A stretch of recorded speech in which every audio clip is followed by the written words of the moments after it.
Hi, this is Dr. Jacalyn Kerbeck, the President, Founder, and Chief Listening Officer here at our network at USA Global TV and Radio. Thank you so much for your loyalty. Thank you so much to all of our guests, to our team members, to our sponsors, and to all of our elevated listeners.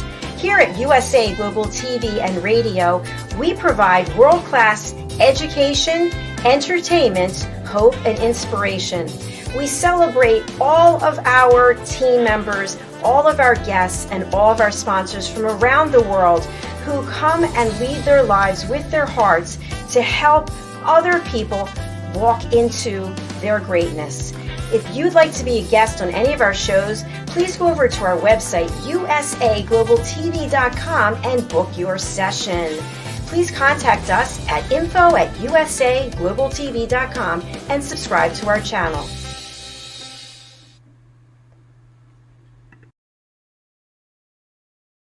Hello, everyone. Welcome to USA Global TV and Radio. It's such a pleasure to have you here with us wherever you are in the world joining. Welcome, and we hope you'll come back and see us again soon. I'm Dr. Jacalyn Kerbeck, and our show today is the Business Talk Show. Joining me, as always, is the star of our show, a dear friend, mentor, and coach, Mr. al.cini. Let's welcome him to the program. Come on out, Al. Dr. Kerbeck, it's great to see you today. Thanks for inviting me to join in what's going to be a great conversation on a very different subject for us. And I'm really looking forward to meeting and talking to our guests. I am as well. I just interviewed him last week. Before we bring Kevin out, I just wanted to share with you, as you know, you are the voice of USA Global TV and Radio. And I put together an intro. I know you're preparing yours, and I can't stand the sound of my voice anymore, Al. So, I need to pull mine together, and I appreciate that. Although the sound of your voice is delightful. I think you did a great job on it.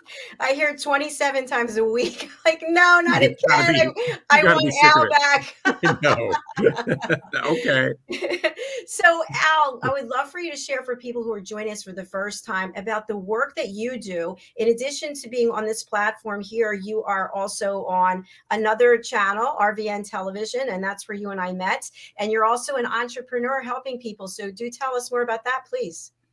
Well, there's so many things to talk about. I'll just pick one or two.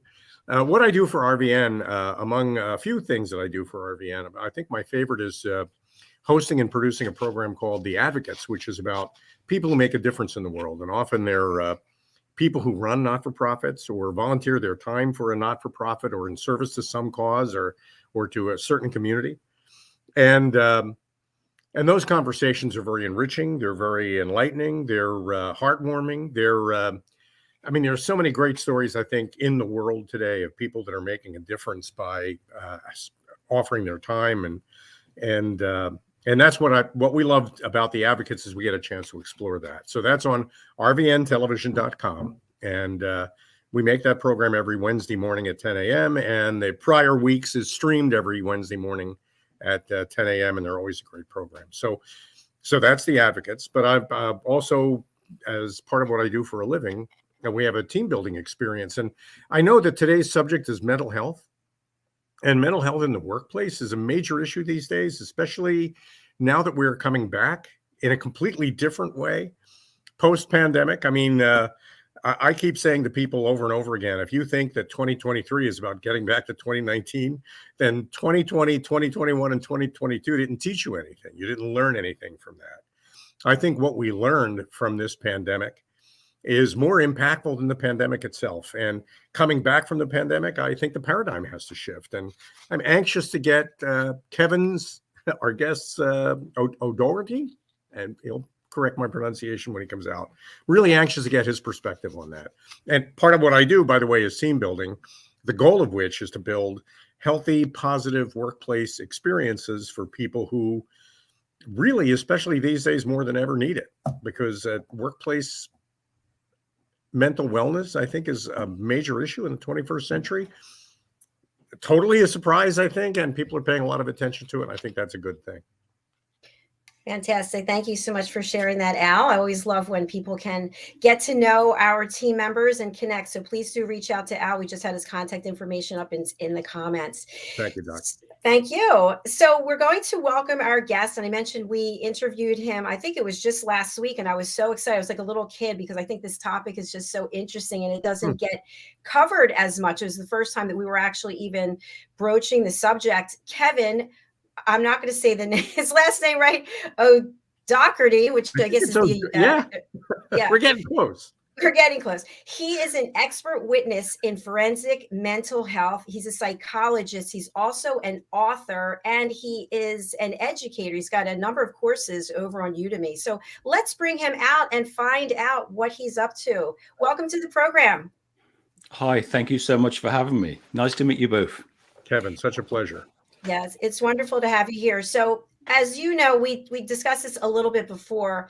I'm really excited about this topic because I don't watch network television, but I love Law and Order, and I love when they call in the expert witnesses and put them there in the courtroom, and people are grilling them, and they're just answering the questions one by one, not shaken. So, tell us a little bit about your background and how you got interested in this area of forensic mental health.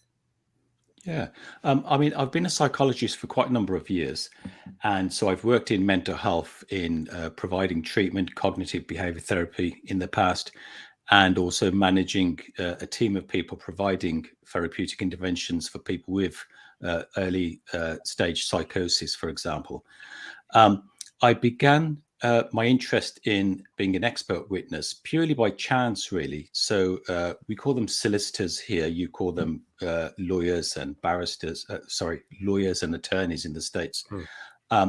And I was contacted purely by chance, really. Somebody, a solicitor got in touch and said, Kevin, we have some clients that need psychological assessment, and then we need a report written for the courts. Would you be able to do this? And so I said, well, I won't say yes to that straight away because I need to read up on exactly what's required of me in doing those reports for the courts.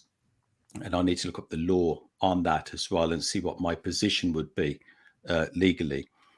So I did some background reading. I did several courses at the time, professional development courses. And then I began doing psychological assessments and writing medico legal reports for the courts. And that's how it all began, really. And initially, I had been doing assessments for people who were involved in either accidents at work or road traffic accidents, car accidents, for example, and writing about how that had impacted on them mentally, psychologically. And then it gradually progressed towards being more specialized. I undertook a lot more specialized training. And so most of my work these days is in assessing people who are applying for asylum here in the United Kingdom. So they're seeking the safety of the British government and to live in the UK, safe from persecution back home, for example. So typically I would assess them to see exactly what happened to them back home, how they were treated, how that impacted on them. Very often it gave them, it provoked post-traumatic stress disorder, clinical depression, anxiety, obsessions, for example. So I would assess that. I'd also assess how they're doing at the moment. And crucially, perhaps, I would assess how a return back to their country of origin would likely impact on their mental health and well-being. And oftentimes, it would have a serious adverse effect on them. So that's extra evidence for the court and for the immigration services to look into that. And to be fair, I think my reports play a small but significant part in their overall decisions that they make. That's Kevin. It's a subject. Mental health as a kind of a subject interests me for a whole bunch of reasons. I mean, but in your particular case, first of all, I think here's your opportunity to explain to everybody how your last name is properly pronounced. Well, my wife is American, and when we go to Colorado in the States and also New York, most people there pronounce it as O'Doherty. O'Doherty. So Sure. it sounds like it's O-D-O-R-R-E-D-Y, O'Doherty. Mm-hmm. Most people in Britain and Ireland would pronounce it O'Doherty. So you're pronouncing the H, like the H, O'Doherty. If you go to Scotland, they will likely say O'Doherty. So it really does vary. It depends on where you go in the world. I don't think there's any right or wrong way. Well, I mean, for people out there that want to know more, it's great to have an expert like you on our program, because what you're dealing with there in the UK with respect to immigration is pretty much exactly what we're dealing with in the United States with respect to immigration. Now, obviously, so there are a couple of levels I'd like to address it with you on. And the first is from the point of view of immigration. It's always been assumed that the only justification for seeking asylum is that you're physically being punished or tortured or abused or oppressed in some way. But we're redefining that, I think, here in the 21st century. And we're realizing that sometimes you could seek asylum not necessarily based on the fact that you're suffering physically where you live, but potentially because you're suffering mentally where you live. Am I framing that correctly? Absolutely. And there's a whole range of reasons why that might be the case. So, for example, if you're prevented from expressing your sexuality in your home country, you're prevented from being a part of the community if you're forced to stay at home and dress in a certain way that keeps you socially isolated, if you're prevented from expressing your religious or political beliefs open and freely. So the list goes on and on. There are lots of reasons why, people suffer psychologically from the treatment that they receive at home.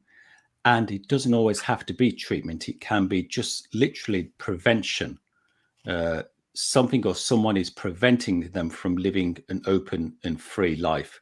And, they come to places like the UK, like the United States and Europe, to be able to, to live that freer life, to express themselves, to work towards a profession, to practice their religious beliefs if they have any, practice their political beliefs, to be able to vote, to be able to go to work, develop a career. All of these things we take for granted in the West, but there are some parts of the world where particularly women, for example, are prevented from doing many things. So women in the Middle East, for example, can seek asylum in the UK because they feel as though their rights are denied by their home jurisdictions. And your job then is to interview them to really assess the impact that those kinds of living circumstances have on them as people, so that you can help their solicitor make a case with respect to accepting them for asylum within the UK. Yeah, officially, I'm totally independent, or I'm expected to be independent. So I'm not helping one side or the other officially. I'm gathering the evidence and giving my honest, independent, objective opinion. And if that happens to fall within the remit of what the solicitors are trying to argue with the immigration services, they're happy about that. But there are often times where, for example, I'll do an assessment and it's perhaps not exactly what the solicitor or the legal advisor would prefer, the outcome of that. But I'm under oath in the courts to give my own independent opinion without being pressured into one side or the other. So yeah, as best as I can, I stick to that kind of religiously, should I say. Dr. Jacalyn, I don't know if you're noticing this, but Kevin looks and sounds an awful lot like Anthony Hopkins. Oh my gosh, you nailed it. I ment to tell him that the last time he was here. I was like, and I love Anthony Hopkins. I'm 100% sure this isn't the first time he's heard that. So in a way, we're communicating through the silence of the lambs with a forensic psychologist. I think that is just so interesting. It really is. Aside from that, I had another question for you, Kevin. How long have you been doing this? And over the course of your career doing this, how have you seen circumstances evolve in the world? In terms of how long I've been doing it, I've been a psychologist since I was about 26. So how many years is that? That's probably about almost 30 years this year. So in the expert witness work, I've probably been doing that, I guess, for about 12 or 13 years.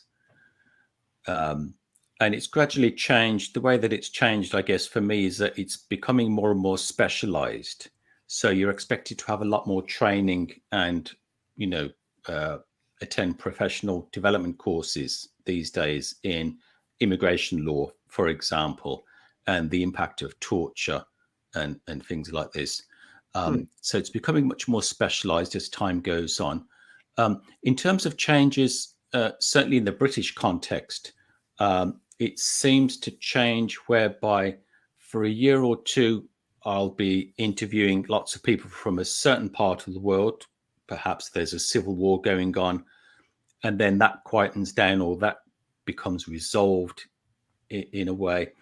And then the focus shifts to people from another part of the world where a civil war is beginning or minorities are being persecuted. So the nationality, I guess, of the people that I'm interviewing and assessing changes over time as well. And I'm always learning, always. There's never a point. I don't think there's ever an assessment that I've carried out where I haven't learned something at the end of that. So although officially my term is expert witness, I certainly don't see myself as the expert. I see myself as a person who has some knowledge and experience, but I'm totally open to learning all of the time, and I'm always being surprised. And that's what I love about the job, actually. Although I get to hear, I get to hear some rather traumatic and sad stories. I'm always learning, and I'm always open to learning, and it's fascinating work as well for me. It's really fascinating to listen to you talk about it. I had one other question, and it's got to do with politics, because Sure. I think politics are inescapable. The nature of politics causes situations like the situations you actually address in your career. Since Brexit, how has that changed for you? Do you mean in terms of the work that I do? Yeah, I mean, it used to be immigration in and out of the European Union, but now it could be immigration through the European Union into the United Kingdom. That's right. It hasn't changed a great deal because before Brexit, all the European citizens of European countries had the right to free travel throughout the European Union. And even though that has changed, it's still very easy for European citizens to come to the UK. They can apply for a visa, especially if they have one of the key skills that the country is looking for at the moment. And we're looking for everybody at the moment. We have shortages in all the different professions. So I don't think I have assessed any European citizens that have applied for asylum that have immigration issues, because it's quite easy for them to come to the UK anyway. It tends to be from countries further afield on the whole. Thanks, Kevin.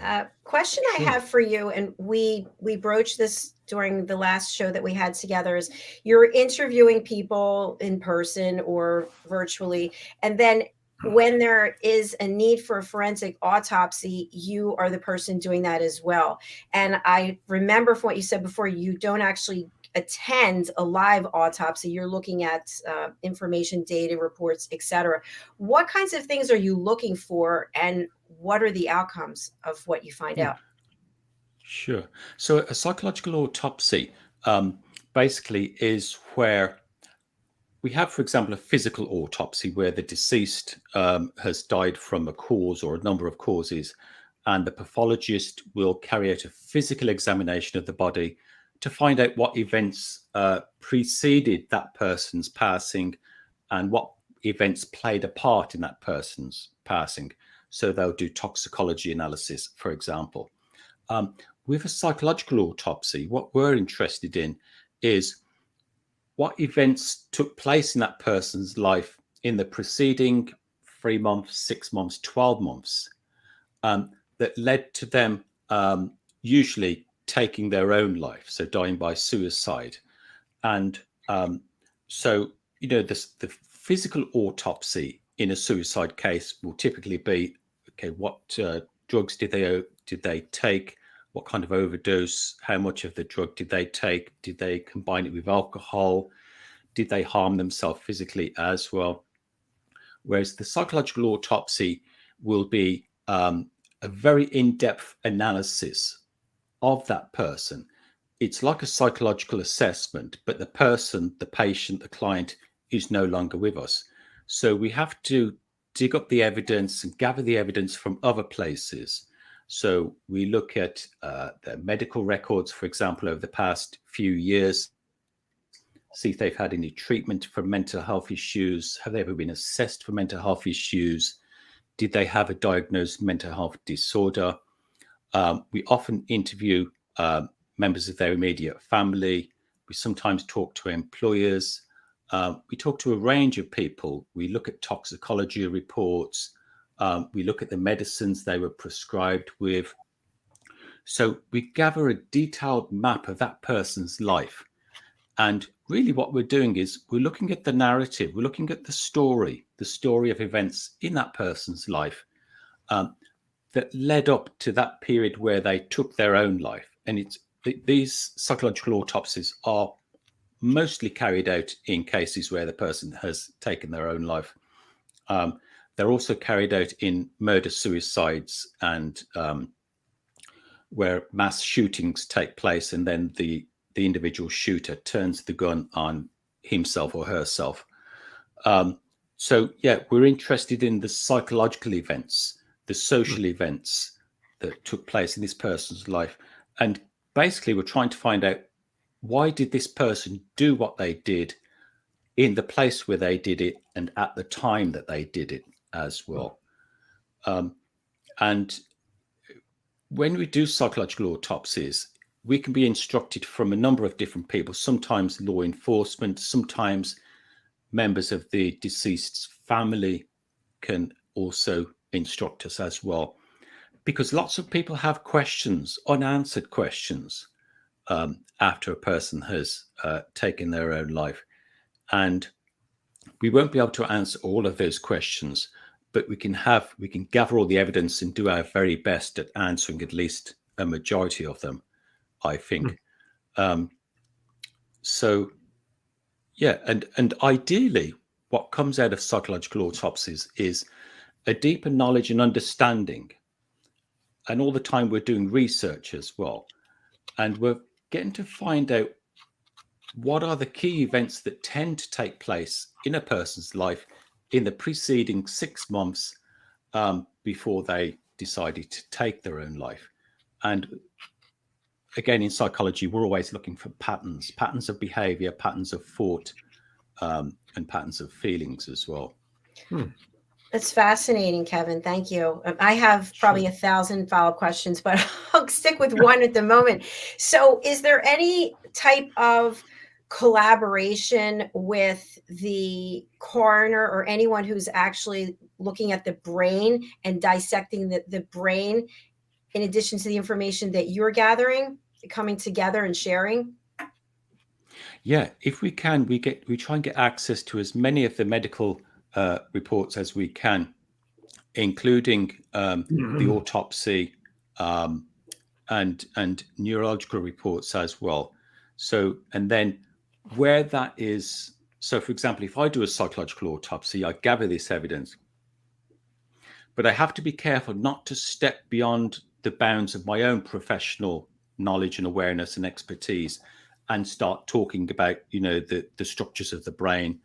I can quote the relevant professional who has carried out, the autopsy, for example, and has dissected the brain, for example, or looked at the toxins in the person's body.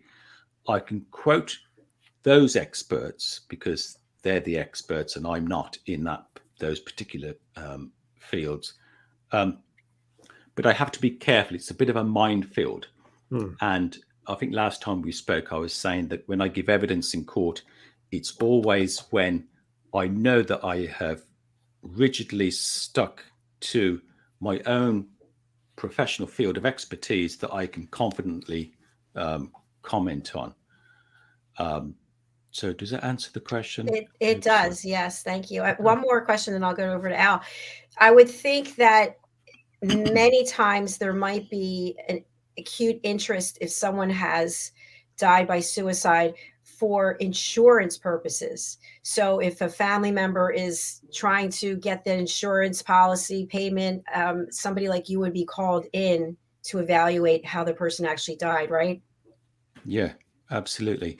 And that's where our professional independence and objectivity is really, really important as well, because there are lots of different stakeholders in cases, in psychological autopsies, and in general forensic mental health assessments.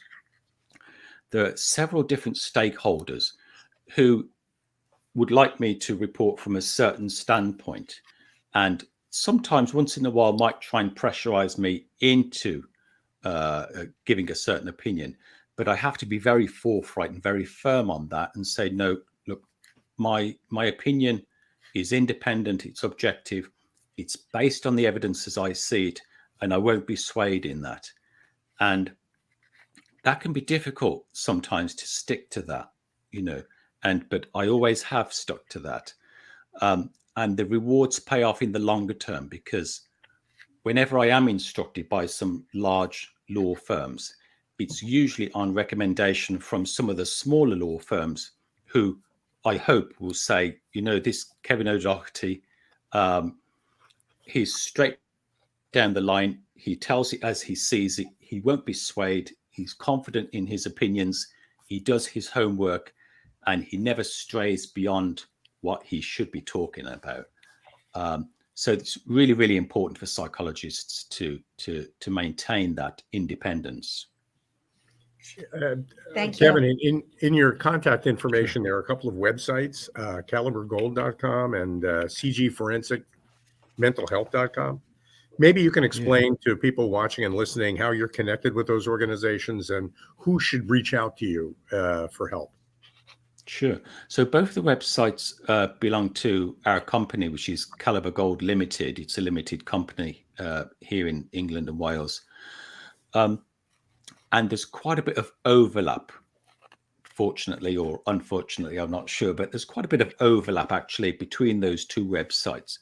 The calibergold.com website was our first company website, and that focuses almost wholly on forensic mental health assessments and on the whole for immigration purposes.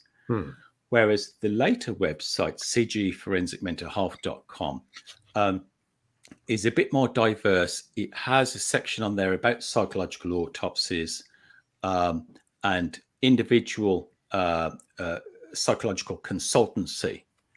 And there's also a page on there about practicing Chinese health Qigong. So which my wife and I are practitioners, and we're also teachers of that from time to time.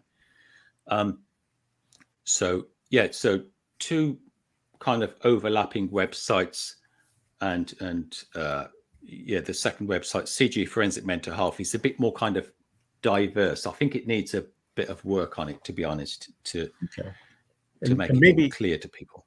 Maybe Kevin, you could describe the kind of clients that you're looking to encourage to reach out to you. Like, what kinds of problems are you looking for people to call you with? Sure. Well, I'm in terms of clients, if there's any organizations that are interested in a psychological autopsy, for example, I'm always happy to be contacted. And most of that work I can do virtually as well. So those clients could be in the States or other parts of Europe. Here in the UK and in Europe, psychological autopsies are not that common. Most people that you would mention them to would say, psychological autopsy, do you cut people open? What is that? So they're much more popular or common in the States and Canada, I understand. So, these days with modern technology being as it is, we can carry out most of that work virtually. We can receive documents and read up stuff and look at photos and videos and stuff like that. We can do webcam assessments and meetings with people and gather all the evidence that we need. So in terms of clients, certainly, lawyers, solicitors, and attorneys can contact me where they need any kind of psychological assessment and a psychologist's opinion. And I think there are kind of international boundaries, for example, where I might not be able to comment on certain cases that take place in United States, for example. Mm-hmm. Psychological autopsies can be carried out almost anywhere by anybody that has that specialism. But in terms of, for example, regular psychological assessment for immigration purposes, I wouldn't be able to do that for immigrants trying to gain access to United States for asylum, for example. How about families looking for closure? Yeah. One of the great benefits, I think, of psychological autopsies is that after a suicide, understandably, families and friends and loved ones of the individual feel totally traumatized and are often very depressed and are often very confused as well, because they say to themselves, we didn't see the signs. We don't understand why he or she took their life. Why didn't they speak to us? What were they going through? Why didn't they reach out for help? So a psychological autopsy gathers all of the evidence, and it's an independent, objective person who's not emotionally tied to the case that is gathering all of that evidence and interpreting it from a psychological perspective. And once that report is written, I think it does help to answer lots of questions, and it does help to bring closure. Some people would argue that there never is closure after the loss of a loved one by suicide, and that may well be the case. But I think something like a psychological autopsy can help people move towards closure. Excuse me. I would think so too. I would think it would be part of the counseling, helping people cope with this loss. Learning more about what may have motivated it or driven it is part of it. But another part of it too is, how do I cope with it? It's irreversible. It's not like your work as a forensic psychologist can reverse the outcome. But maybe working with you, I could learn to deal with the outcome a little bit more effectively myself. And I could see a lot of value in that. Sure. Absolutely. Yeah. And I think also where, for example, we give family members time to tell their story and to tell us about the individual, what kind of life did he have, that is also quite cathartic, I think, because, they're feeling that their loved one hasn't been forgotten. There's somebody here wanting to find out all about this individual, and they'll take all the time that it needs to find out about the individual in a very tactful, careful, understanding, compassionate way. And I think that's quite cathartic, talking and expressing your thoughts, feelings, and opinions and emotions, I think is always quite cathartic. I agree. And Kevin, I've pulled up a few things that I'd like to share with our audience. The first is we've got your work on Amazon. We've got your courses on Udemy. We also have the second website that we were mentioning. I couldn't get the first one to come up here. Let's see what comes up when I pull this up. Here we go. Here's your website. So if you would just like to highlight certain areas of this website for people to go to, that would be great. And this is cgforensicmentalhealth.com. Sure. I should mention as well that for the past 2 days, our main website, calibergold.com, has been offline because it's going through a transition. So the host, what do you call them? The domain host company, they've sold their company to another much larger company. So everything is being transitioned. So that's why it's offline for a couple of days. So in this website then, so we have information, typical welcome to a website, information about the directors, myself and Teresa Khan. That's a bit of information there.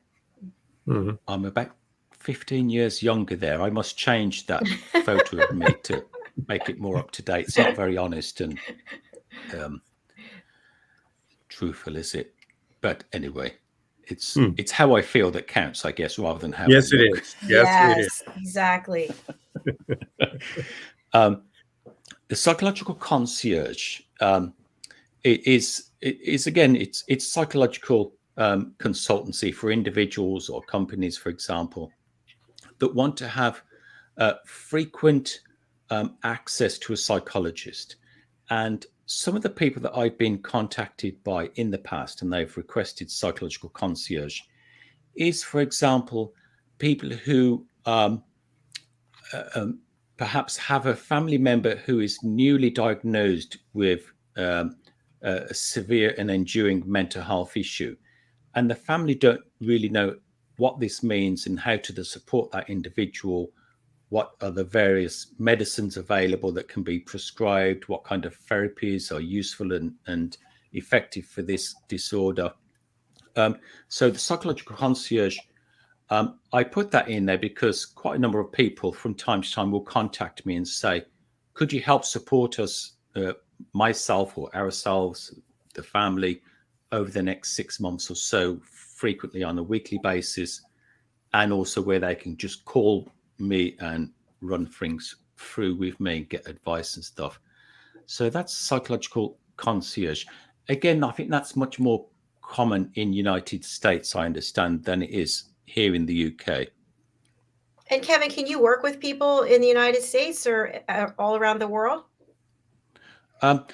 Certainly, I'm qualified too. Absolutely, yeah. There may be, for example, some insurance policies in the States that won't pay for an overseas therapist or psychologist who's based 2,000 miles away or 3,000 miles away. But apart from that, certainly the qualifications and experience that I have, I certainly can from a psychologist's point of view. Excellent. Thank you. And tell us about this. We talked about this a little bit already, but About the rehab retreat centers. Yeah, sure.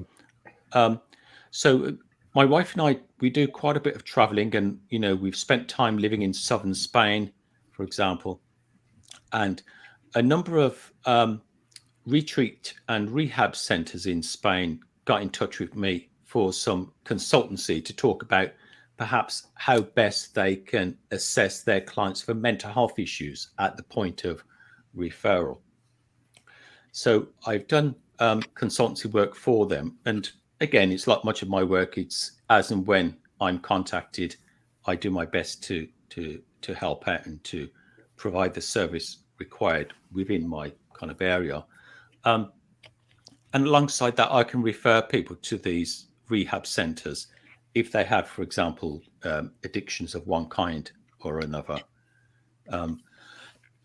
Excuse me. all right, thank you. Yeah, Sure. Let's take a look at the courses that you offer, and these are available to anyone and everyone, really. So, okay. Yeah. All right, here we go. Tell us more about these. So most of my courses are on Udemy. It's an American platform, but it's the best kind of known, I think, in many parts of the world. I have, I think, 15 or 16 courses on there at the moment. They're all pre-recorded. They're video lectures. They have exercises, handouts that people can print off, audio files as well, and images that kind of, I explain and describe the images in each course. And they're all kind of related to mental health and well-being. And they're all aimed at the introductory level. So perhaps people who begin working in mental health or social care or assisted living, for example, where a knowledge and understanding of mental illness would be useful. Or for perhaps where somebody is experiencing ill mental health for themselves, or a family member is diagnosed with a mental health issue, and they want to find out the basic introductory level stuff all about that issue. The only stuff that's not introductory is there's a cognitive behavior therapy course there that is There's a basic introductory one, and then there's an intermediate level one as well. And the other course is how to be an expert witness. So that's also, it's not an introductory level. That's for doctors, medical professionals, psychologists who are interested in using their skills to be an expert witness. And for people who are watching or listening, they can go over to udemy.com and just type in your name and your courses will come up. And they come up. Yeah, And that's right. I'm looking, Kevin, at Introduction to Schizophrenia in particular. You've had a number of people actually sign in and rate the course, and you've gotten a really high rating on that. I do want to say, for people out there who have family members who are suffering from schizophrenia, a big challenge for family members is understanding the illness and how to cope with it. I'm sure your course is a tremendous help in that. Yeah, sure. Yeah, it kind of it introduces the student to schizophrenia. What is it? Some of the history behind it, how it's assessed, how a psychiatrist diagnoses schizophrenia, the range of treatments that are available, how effective those treatments and interventions are, and also there's something about how medicines have changed over time. And I think the course finishes off by providing a whole range of help and support organizations and contacts in both United States and here in Europe as well. I always include the United States context because Udemy is an American platform, but also I think something like 54% of the students, no, probably more, they're probably closer to 60% of students are based in United States. I didn't know that. So I try not to make it too kind of British, if I can. Before we wrap the program, I know, and I mean, there just is never enough time, especially with somebody who has your kind of expertise, Kevin. But I do, at the top of the program, I mentioned that since the pandemic, our attitude toward mental health has changed.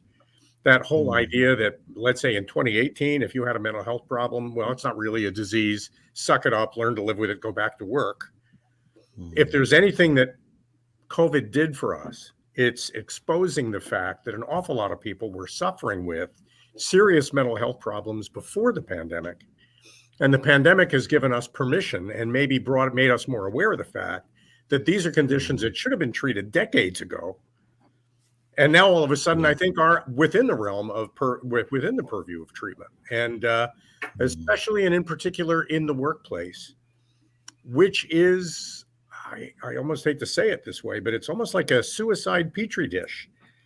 An awful lot of people who take their lives because of bullying and negative experiences in the workplace. And it's a condition we don't have to put up with anymore, and that's why you're to be applauded for being on the forefront of making changes there. I think that's so important for everybody in the world. Sure. I think also one thing that the pandemic did, and perhaps this has some kind of positive connotations to it. One thing the pandemic also did was to make all of us realize that we have mental health needs. We're social creatures. We need to be around people. We need to go out to work, or we need to go and do things outside of the home. We need to mix with people. We need to socialize. On the whole, we enjoy being in crowds. We enjoy being close to people and shaking hands and hugging each other when we meet each other.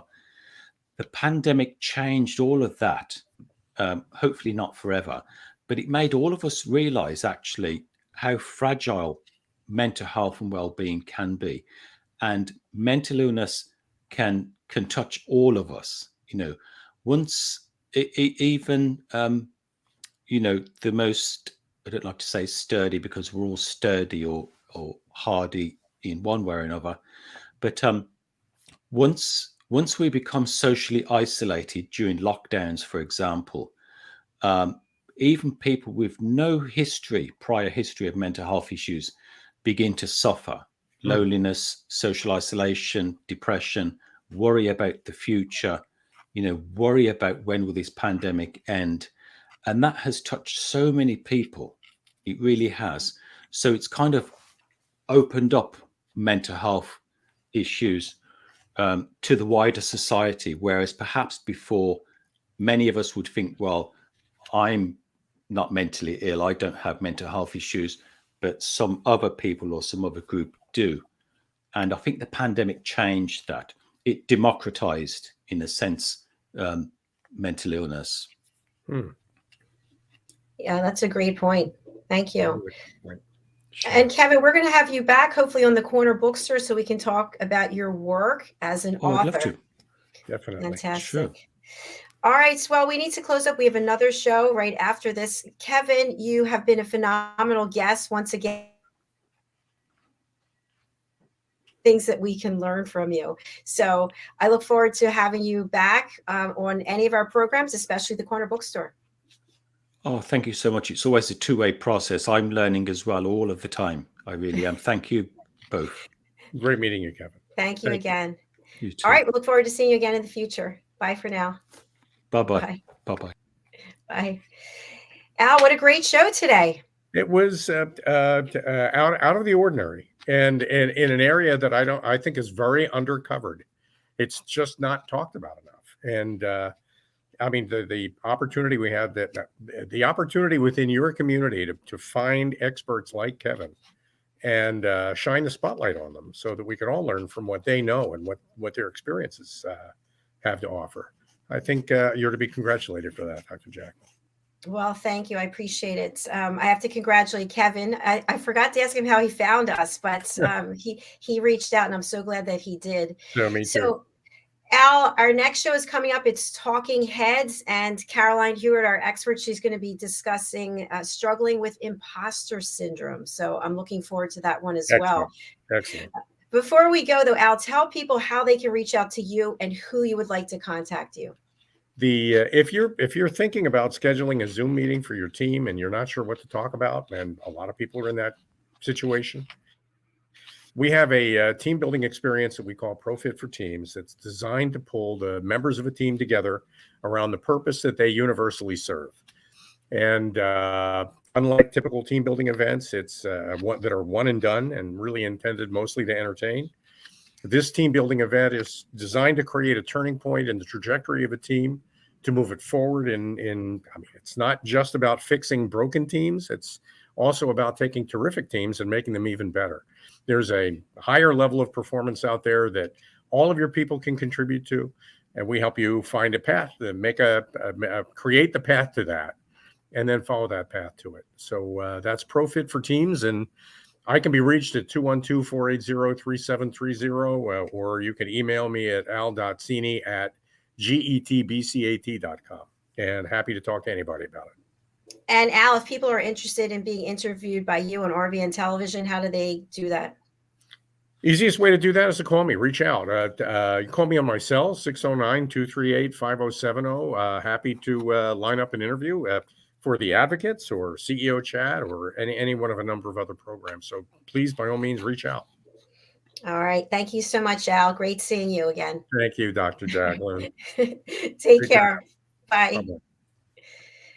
All right. Thank you to each and every one of you who is watching or listening. We really do appreciate it. I think this week we have maybe 28 live shows. So do stick around. If you can't watch us live, that's okay. We know you have a life. Go over to our YouTube channel, which is USA Global TV, and subscribe. All of our shows are put into playlists, and you can find out more by going through the playlist. We have people who they're literally watching all of our shows. I just spoke to someone last night, and it's just such a gift. It just brings me such joy. So thank you.